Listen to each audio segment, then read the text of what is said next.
এই মুহূর্তের সবচাইতে বড় খবর, বিগ ব্রেকিং নিউজ। দর্শক বন্ধুদেরকে জানিয়ে রাখি, বাংলাদেশের সংখ্যালঘুদের উপর আক্রমণ নিয়ে ফের একেবারে প্রতিবাদে সামিল হচ্ছেন প্রতিটি রাজনৈতিক দলের নেতৃত্ব বা নেতা আমরা বলতেই পারি।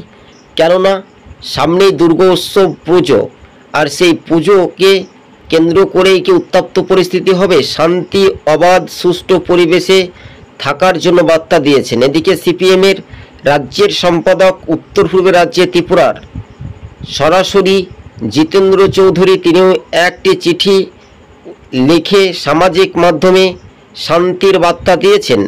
অন্যদিকে কংগ্রেসের নেতা সুদীপ রায় বর্মন, তিনিও কিন্তু শান্তির বার্তা দিয়েছেন। কার্যত বলাই যেতে পারে সরাসরি বাংলাদেশে সংখ্যালঘুদের ওপর আক্রমণ, প্রতিহিংসা কিন্তু নেমে আসে।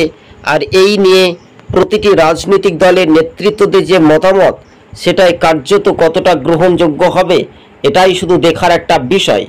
অন্যদিকে মথার সুপ্রিমো প্রদ্যুৎ কিশোর দেববর্মা, তিনি সামাজিক মাধ্যমে ভিডিও করেও একেবারে শান্তির বার্তা।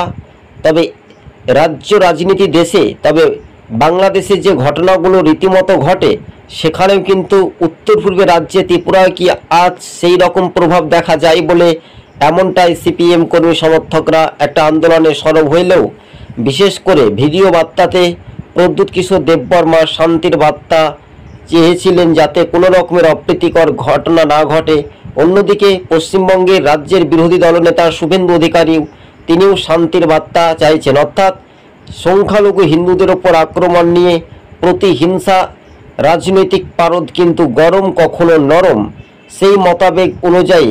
আবার কেউ বলছে সামনে বিধানসভা ভোট, সে কিছুটা ফায়দা লুটতে পারে বা সেই ক্ষমতার দখলে আওয়ামী লীগ পার্টি এবং সরাসরি খালিদার যেহেতু পার্টি রয়েছে, সেখানেও বাংলাদেশে দুই ধরনের পার্টি নিয়ে কি উত্তপ্ত পরিস্থিতি হয়।